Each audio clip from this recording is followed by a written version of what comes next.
이슈 토크입니다. 부산시에서는 새해를 맞이해 올해부터 달라지는 7대 분야 74개의 제도와 시책을 발표했습니다. 시민 생활과 밀접한 분야의 정책들이 변화를 맞이하는 한편 논란이 일었던 몇몇 정책들도 포함되어 있는데요. 달라지는 내용들을 살펴보고 향후 시민 삶의 질 향상에 기여할 수 있을지 이야기 나눠보겠습니다. 부산발전시민재단 변상준 사무총장, 신라대학교 복지상담학부 손지연 교수와 함께합니다. 안녕하십니까? 네, 안녕하십니까? 네, 반갑습니다. 부산시가 선정한 7대 분야의 시민생활과 경제, 교통, 복지, 환경 등 시민 일상과 밀접한 분야들이 상당히 많이 이제 포함이 되어 있습니다. 먼저 시민생활과 행정 분야에서 어떤 변화가 있는지 좀 설명해 주시죠. 예, 크게 큰 변화는 없습니다. 약간 혜택을 좀 확대한다든지 네. 이 정도 수준인데 첫째 보면 이제 지방세 고액 지방세 체납하신 분들 네. 원래 체납 소멸 시효가 5년인데 그 5천만 원 이상일 때는 10년으로 늘린다는 거 네. 그거 하나 있고 그다음에 좀 새롭게 나온 게 있습니다. 그 여권 발급할 때 예. 시민들이 그 여권 발급하는 사항을 갖다가 알림 문자를 알려주는 거죠.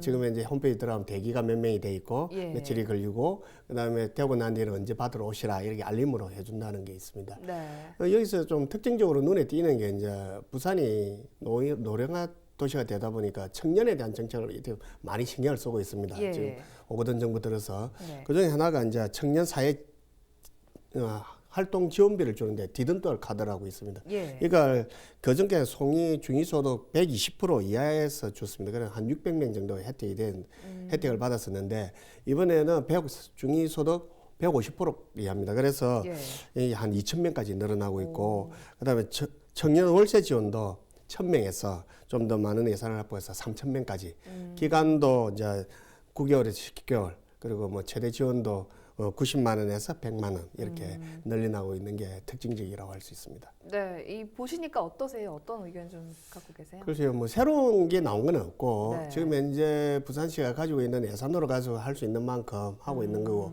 가장 지금 신경 쓰고 있는 분야가 확실히 청년들에 대한 지원을 좀 많이 하려고 하고 있다 네. 이런 생각이 듭니다. 네, 아무래도 청년 유출이 많기 때문에 그건 되게 올바른 방향으로 가고 있지 않나 이렇게 생각이 드는데 시민생활 행정 분야에 대해서 좀 달라지는 점도 어떻게 보십니까? 네, 기본적으로는 그 변상준 총장님 말씀해 주셨던 부분에 대해서 동의를 합니다. 충분히 같은 이야기고요. 네. 사실 이제 부산시에서 이야기하고 있는 청년에 대한 지원 정책 중에서 하나만 더 말씀드려 보면 부산 청년 일하는 기쁨 카드라고 하는 부분이 있습니다. 네. 신청했었을 때 100만 원씩 한 달에 100만 원씩요. 6개월까지 받을 수 있는 600만 원까지 받을 수 있는 주제입니다. 네. 그리고 또 하나 청년과 관련했던 정책들은 나중에 확인해 보시면 될 것 같고 또 하나 확인할 수 있는 사항은 작년까지 있었던 다복동 사업이라고 하는 부분이 공식적으로 이제 종료가 되게 되어 있습니다. 물론 시에서는 공식적으로 종료했다라는 표현을 쓰고 있지는 않지만 네. 대부분 사업이 종료되고 그 다복동 사업을 지원했던 정책들이 다수가 맞춤형 지원 서비스에 관련한 부분들 그리고 읍면동을 중심으로 했던 지역사회 통합 돌봄에 대한 체계 변화로 가실 수 있게 됩니다. 여러분들께서는 받으실 수 있는 바우처 사업이라든지 기타 여러 가지 제도들을 동사무소에서 그대로 지원하시면 좀 더 많은 서비스들을 받을 수 있게 되었습니다. 예, 잘 알겠습니다. 일단 2020년 일자리 경제 분야의 변화를 좀 살펴보면 최저시급이 올랐고요. 또 노동시간 단축 확대 등의 내용을 볼 수가 있습니다. 아무래도 부산에는 중소기업이 많기 때문에 이런 부분이 조금 영향력이 있을 것 같은데 여기에 대해서는 어떻게 생각하십니까? 부산은 중소기업이 많습니다. 그러다 보니까 이게 그전까지만 해도 52시간 단축 근로시간 그걸 적용을 받는 기업이 300인 이상이었습니다. 그런데 그렇죠. 올해부터는 50인 이상이 되죠. 그렇게 되면 직접적으로 이제 타격을 받게 되는데 네. 그래서 이에 대한 유예 제도를 처벌 유예 제도를 주겠다라고 이제 발표가 되었습니다. 네. 또 한 가지는 이제 가장 크게 적용받고 있는 게 이제 최저임금인데 네. 부산이 조금 그렇습니다. 워낙 중소기업이 많다 보니까 최저임금 지급하는 데에서도 애로사항을 느끼는 기업이 많다라는 거죠. 네. 그게 가장 부산 상공회에서 조사를 해봤습니다. 가장 큰 애로가 뭐냐? 네. 그러니까 최저임금 인상이었습니다. 그 정도로 임금 인상이 많다 보니까 네.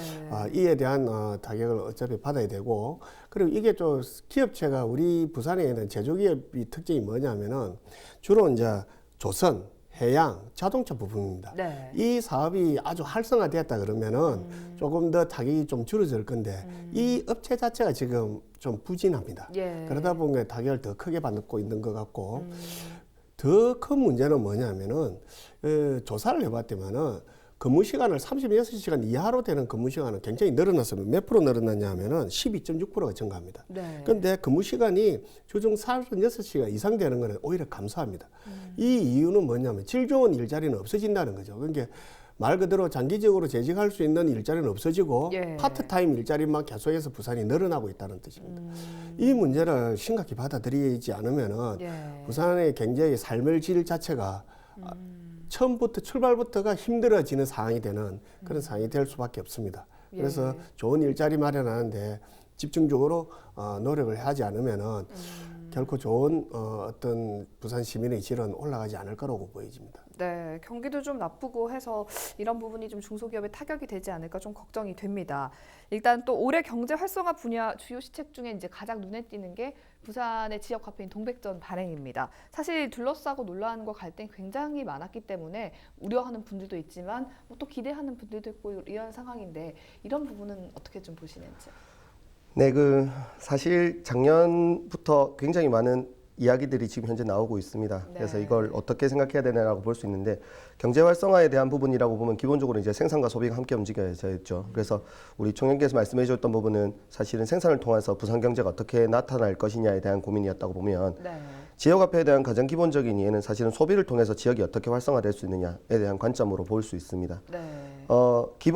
지금 현재 당백전, 죄송합니다. 제가 당백전 이름 장난을 친다고 자꾸 부르는데, 동백전이라고 하는 이름 통해서는 부산에서 소비했던 자금이 역외로 이출되는 것을 최대한 막기 위해서 이루어지고 있는 게 지역화폐에 대한 가장 기본적인 이해입니다. 네. 그런데 시민사회단체 그리고 중소상공인 단체들에서 지금 이야기하고 있는 부분은 부산시에서 올해 채택했던 이 지역화폐에 대한 동백전에 대한 가장 기본적인 이해가 QR코드를 기본으로 이해하고 있는 제로페이와 유사하다라는 이야기. 그렇죠. 그리고 체크카드 형식으로 사용하고 있으면서 가지고 있는 체크카드 형식을 사용했기 때문에 발생할 수 있는 자금의 역외 유출을 막지 못하는 어떤 불안감에 있다고 보여지고 있습니다. 혹시 어떻게 사용하는지 QR카드 사용하시는지 모르겠는데 네. 저도 서울 올라가면 이제 제로페이 한번 해본다고 해서 깔아놓은 거 외에는 사실 QR카드를 사용하지는 않습니다. 그 QR코드를 사용하지 않는다는 거는 그 확장성에 있어서 굉장히 어렵다는 것들 그리고 일반 시민들이 진입할 수 있는 데 대해서 그 사용 여부에 있어서 진입할 수 있는 조건이 어렵기 때문에 사용이 확대되기 어렵다는 이야기를 하는 거고요. 네. 두 번째로 이야기했던 부분은 체크카드 형식이다라고 이야기하고 있는데 그 조금 용어가 있습니다만 하이브리드 카드라고 해서 그 통장에 들어있던 돈을 다 사용하게 되면 신용카드로 넘어가는 구조 있지 않습니까? 예. 그거를 지금 채택했던 구조인데 그 구조를 채택하게 되면 후불제 정산이라고 하면은 매월 10일로 결정되면 우리가 후불제 결제하듯이 결제가 네. 되면 그 돈을 납입하지 못하면 사실 신용불량자 과정으로 넘어가는 과정처럼 지역화폐가 오히려 원래 의도했던 목적과 다르게 해석될 가능성이 있고요. 마지막으로 하나만 더 말씀드려보면 올해 지금 부산시에서 선택했던 특정 부산은행이라든지 특정 은행을 선택한 예. 것이 아니라 7개 은행 그 시중에 있는 7개 은행을 똑같이 사용할 수 있도록 해뒀습니다. 그러면 네. 시중은행은 저희가 말씀드렸던 것처럼 자금의 역외 유출을 방지하기 위해서 지역 내에 돈을 묶어둘 수 있는 구조가 필요한데 네. 기존 은행을 활용한다는 것은 저희가 입금했던 거나 혹은 그 동백전을 사용했던 금액이 다른 지역으로 유출된다 하더라도 저희가 확인할 수 없는 약점을 가지고 있습니다. 그렇기 때문에 네. 지역화폐가 가지고 있는 가능성에 대해서 충분히 동의를 하지만 지역화폐의 그 활용과 현재 확대에 대해서는 조금 더 신중하게 그리고 조금 더 많은 관심과 혹은 좀 외부의 좀 지원이나 조언들이 좀 필요할 것 같긴 합니다. 네, 조금 더 지켜봐야 되는 그런 부분인 것 같습니다. 그리고 이제 도심을 가로지르는 중앙버스 전용차로 BRT가 이제 해운대에 이어서 서면에도 개통이 됐습니다. 당일날부터 굉장히 교통 혼잡을 유발했다 이런 말도 굉장히 많았는데 어떤 조치들이 좀 필요할까요? 어떤 조치, 이건 효율성의 문제일 것 같고 예. 어떤 교통 정책을 선택할 것인가의 문제인 것 같습니다. 이 서면에 BRT가 만들어질 때 사실 논란이 됐었죠. 예. 그래가지고 시민 공론화 과정을 거쳤습니다. 제가 그때 공론화 위원으로 있어가지고 그 과정을 좀 자세히 알고 있는데 네. 처음에는 조금 반대 의견이 많았습니다. 하지만 토론과 그다음 수기 과정을 거치면서 결국은 BRT를 선정하자라고 되었습니다. 왜 그러냐면은 이게 왜 문제가 되었냐면은 BRT는 사실 버스 우선 대중교통 정책이었습니다. 그런데 네. BRT를 반대하시는 분들은 지하철이 있기 때문에 지하철 중심 대중교통 체제를 만들어야 되지 않냐. 지하철이 갖고 있는데 그 위에 다시 또 BRT를 만들 이유가 있느냐. 네. 효율성이 떨어진다라는 얘기를 했었습니다. 그런데 결국은 그때 시민수기 과정에서 나온 결론은 뭐냐면은 그것든 버스든 지하철이든 네. 대중교통을 갖다가 더 활성화시키고 자가용의 운행을 조금 더 줄여줄 수 있는 방법이다라고 해서 이 결정이 났던 겁니다. 네. 그렇다 본다 그러면은 자가용이 움직이는 데 있어서 막히는 것은 어쩔 수 없는 부분이라고 이미 예상했던 부분이고 감수해야 될 부분이라고 그때 선택을 했던 거죠. 예. 선택을 했던 겁니다. 그래서 현재 되면은 지금 현재 해운대처럼 처음에는 혼잡이 있더라도 조금은 나아지겠죠. 네. 하지만은 자가용을 끌고 나오는 것에 대한 불편함은 계속해서 증가할 수밖에 없는 그런 상황입니다. BRT가 그 구간만 되는 게 아니고 계속해서 만들어질 겁니다. 그렇죠. 예, 그렇게 되면은 부산시 전체의 자가용 운행 대수를 줄이는 전략은 맞을 거라고 저는 생각합니다. 일단 처음이기 때문에 많이 혼잡했고 시간이 지나면 지금보다는 좀 나아질 거라고. 해운대처럼 약간은 조금 균형이 잡혀가겠죠. 예. 예, 잘 알겠습니다. 그다음에 부산의 2020년 사회복지 트렌드가 일단 궁금한데요. 어떤 정책들에서 변화가 있습니까? 그 가장 크게 확인할 수 있는 부분은 중앙이나 광역이 가지고 있는 기본적인 지원의 플러스로 읍면동에서 지원할 수 있는 구조가 조금 더 많아져야 된다라고 하는 게 최근의 트렌드라고 볼 수 있을 것 같습니다. 네. 그 구조를 기본 트렌드를 이해하고 넘어가 보면요. 그 2020년부터 이제 권역별 호스피스 센터가 지어지게 되면서 그 가족 내에서 이제 우리가 이제 편안한 죽음 혹은 이제 웰다잉이라고 하는 편안한 죽음에 대한 관점을 조금 더 키워갈 수 있는 구조를 갖추기 시작했었고요. 그리고 또 한번 이야기해 보면 광역 단위의 커뮤니티 센터, 커뮤니티 케어 센터라고 하는 것을 또 이제 과제로 현재 확보하고 있습니다. 물론 이제 부산 같은 경우에는 지역사회 통합 돌봄이라고 하는 것을 부산 북구 지역과 부산 진구 지역 2개 지역에서 진행을 하고 있습니다만 이 구조가 좀 들어서게 되면 노인분들이 시설에서 필요한 그게 병원을 제외한 네. 시설에서 필요한 서비스들을 자기 집에서 충분하게 다양하게 서비스를 누릴 수 있는 네. 지역사회 통합 돌봄 체계를 확인해 볼 수 있을 것 같고요. 뭐 추가적으로 이야기하면 치매 전담 시설들 사실은 치매라고 하는 게 개인의 어려움도 있지만 치매를 돌보는 가족들에 대한 부담도 상당히 크지 않습니까? 그렇죠. 네, 그래서 치매 전담 시설들이 조금 더 확충되는 부분들이 확인되고 있습니다. 물론 전체적으로 보면 노인에 대한 정책들이 조금 더 많아지고 있는데 네. 부산시에서 제안하고 있는 것처럼 2020년 고령 친화 도시에 대한 목적 자체가 잘 갖추어진다면 사실은 노인들이 잘 이용할 수 있는 시설은 비노인 세대들이 이용하기에 편한 시설이라고 생각해 보시면 될 것 같습니다. 예, 잘 알겠습니다. 그다음에 이제 고령화랑 연결지어서 이제 우리가 이야기할 수 있는 부분이 바로 저출산 문제입니다. 부산은 전국에서도 지금 가장 심각한 편에 속하는 곳이기 때문에 좀 대책이 필요하다라는 것에는 부산시도 공감을 하고 있는데요. 올해는 어떤 변화가 있을지 또 실효성 측면에서 정말 효과가 있을지가 좀 주목이 되는데 어떻게 보십니까? 네, 신혼부부 전세자금 대출 그리고 이자 지원하는 부분들은 현재 잘 갖추어져 있고요. 이제 이용 확대가 조금 더 높아졌으니까 좀 많은 분들께서 이용해 주셨으면 좋겠다는 생각이 듭니다. 그리고 네. 그 최근에 이제 마마콜이라고 이야기하는 것처럼 저 임산부들이 병원 진료를 이용할 때 콜택시를 이용할 수 있는 콜택 편의를 지원해 줄 수 있는 제도가 현재 만들어졌습니다. 이런 부분들은 현재 많이 사용하실 수 있으실 것 같습니다. 그리고 중앙 정부와 연계됐던 사업을 보시면 아마 그 보육하시는 분들이 제일 많이 어려워하시는 부분들이 자녀가 자기는 퇴근 시간이 아직 끝나고 넘어가는 시간 동안 네. 자녀 어린이집이 이제 종료가 돼 버리는 거죠. 그렇죠. 그래서 사실 늦게 들어가보면 이제 선생님한테 눈치도 보이고 이런 부분이 조금 문제가 됐었지 않습니까? 많이 네. 어려워하시지 않습니까? 그래서 올해부터는 그 기본 보육 시간과 연장 보육 시간으로 구분을 하게 됩니다. 그래서 최대 7시 반까지 그 우리가 선택했던 어린이집에서는 연장 보육을 이제 해주도록 되어 있습니다. 그러면 6시 퇴근을 하고 나서 네. 조금 편안하게 자신의 자녀를 돌볼 수 있도록 되어 있고요. 돌봄의 시간에 있었을 때 돌봄 선생님들이 가지고 있는 부담감이 있지 않습니까? 그래서 그 부분에 대해서 연장 보육 담당 선생님들을 고용하도록 되어 있습니다. 네. 그러니까 그 연장된 시간만큼 선생님들이 조금 더 안정적이고 그리고 그 시간 동안 절대 질이 떨어지지 않는 보육 서비스가 이루어질 수 있을 거라고 생각하시면 될 것 같습니다. 네, 이제 고령화와 저출산 문제에 대해서 이야기를 좀 해주셨습니다. 아무래도 제가 생각할 때는 부산에서 좀 가장 위기에 직면한 부분이 이 파트가 아닐까 싶은데 이 정책들에 대해서 사무총장님 개인적으로 어떻게 보시는지요? 저는 이 정책들이 사실 필요하기 때문에 나왔던 정책들이라고 보여집니다. 네. 단지 거기 처음에 했던 목적은 의도대로 잘 진행되도록 계속 감시하고 그리고 그 목적이 시민의 삶의 질을 높일 수 있도록 진행될 수 있도록 계속 뭐라 해야 됩니까? 운전할 수 있어야 됩니다. 네. 그게 되지 않고 처음에 이벤트적으로 정책을 냈다가 안 되면 그냥 폐기 처분하고 이런 보다는 네. 실질적인 효과가 올 수 있도록 그런 정책들을 계속해서 유지해 나가는 게 가장 중요할 거라고 저는 생각합니다. 지속성이 예. 관건이다. 잘 알겠습니다. 또 지금 최근 들어서 저희가 체감할 수 있을 정도로 미세먼지 농도가 굉장히 나빠지고 있습니다.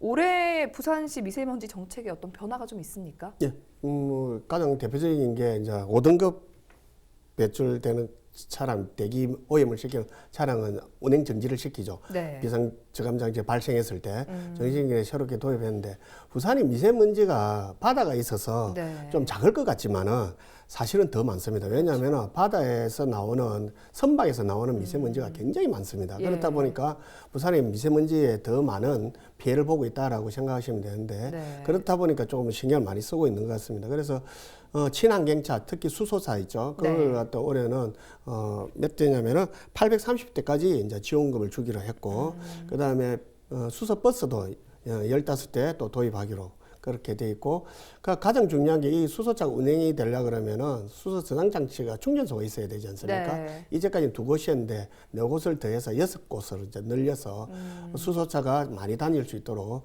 그렇게 하고 있습니다. 이렇게 미세먼지 정책에 대해서는 되도록이면 노후 경유차로 대변되죠. 조금 줄이고 네. 친환경차로 이제 좀 늘려가서 운행 대수를 늘리겠다라는 정책이라고 보면 됩니다. 예, 아무래도 올해는 좀 시민 생활과 밀접한 분야에서 삶의 질을 높이겠다 이제 이렇게 부산시가 예고한 만큼 조금 작년보다는 나아진 부산이 되지 않을까 하는 기대가 높은데 마지막으로 교수님이 보시기에 시민들의 삶의 질 향상을 위해서 좀 더 보완돼야 하는 부분이 있다면 어떤 부분이 있을까요? 네, 저희가 살고 있는 곳은 부산이죠. 많은 분들이 부산에서 정책을 가져온다 했었을 때 다른 지역에서 무조건 성공했으니까 이거는 우리도 될 거다라고 하는 고민 혹은 다른 지역에서 가지고 있는 문제의식을 가지고 마치 우리 부산의 문제의식인 것처럼 생각하는 이야기들. 그러니까 과정들에 있었을 때 부산이 가지고 있는 그 특성을 고려하지 않은 지원 정책 결정 그리고 그 실행에 있어서 나타나는 어려움들이 분명히 크다고 봅니다. 부산시에서 올해 2020년에서 제안한 것처럼 부산다운 그리고 부산에서 하는 시민들이 진짜 느끼는 사람 행복 그리고 네. 삶의 질에 관심이 있다면 그 처음부터 사실은 부산다운 고민들을 많이 하고 출발했으면 좋겠다는 생각이 듭니다. 예, 잘 알겠습니다. 사무총장님께서는 어떻게 보십니까? 저는 가장 중요한 게 지금 우리가 노령화되어가는 도시입니다. 그래서 네. 청년이 살고 싶은 도시로 만들어야 됩니다. 그게 가장 삶의 질을 갖다 높일 수 있는 방법이라고 저는 생각합니다. 그래서 그 중에 청년이 하는 좋은 일자리를 네. 힘들겠지만 예. 만들어 나가는 정책을 펴지 않으면은 부산은 계속해서 힘들어가는 계속해서 전망이 어두워져가는 여기 나와서 이슈 토크하면서 또 어둡다라는 얘기를 하지 말고 네. 밝은 부산이 될 수 있다는 걸 좀 얘기할 수 있는 네. 그런 도시가 됐으면 합니다. 네, 저도 굉장히 공감하는 부분인데 청년들이 더 살기 좋은 부산다운 부산은 어떤 부산일까요? 예를 들어보면 서울에 있는 청년들이 가장 가지고 있는 어려움이 지옥고라고 부릅니다. 반지하, 네. 옥탑방, 고시원에서 생활하는 어떤 주거에 대한 부분이었던 거죠. 그럼 부산에 있는 청년들은 어떻냐라고 생각 한번 해보시면 부산에 있는 청년들이 주거의 어려움을 가지지 않고 있다는 뜻이 아니라 네. 부산에 있는 청년들은 적어도 지옥고는 아니라는 거죠. 대학 입시부터 시작해서 그 청년들이 가지고 있는 가장 기본적인 사실 저는 총장님의 의견에 대해서 동의를 합니다만 전국에 있는 모든 청년들이 다 똑같이 고민하는 내용들은 중앙정부나 혹은 더 넓은 관점에서 접근을 해야 되는 부분이고 예. 지역에서 출발할 수 있는 이야기는 사실 지역고가 아니라 부산 지역의 청년들이 어떻게 활동하고 있고 어떻게 움직이고 있는지에 대한 고민을 해야 되는데 그건 별도 시간이 아마 필요하지 않을까 싶습니다. 사실은. 네, 잘 알겠습니다. 아무래도 청년이 살아나야 도시가 살아난다라는 부분에는 모든 분들이 공감을 하실 겁니다. 오늘 두 분과 이야기 많이 나눠봤는데요. 시청자 여러분들도 보시면서 이런 부분들에 더 관심을 갖고 또 목소리를 내주시면 또 부산시정에 반영이 돼서 좀 더 나아지지 않을까 싶습니다. 오늘 이슈토크는 여기서 마치겠습니다. 두 분 함께해 주셔서 고맙습니다. 감사합니다.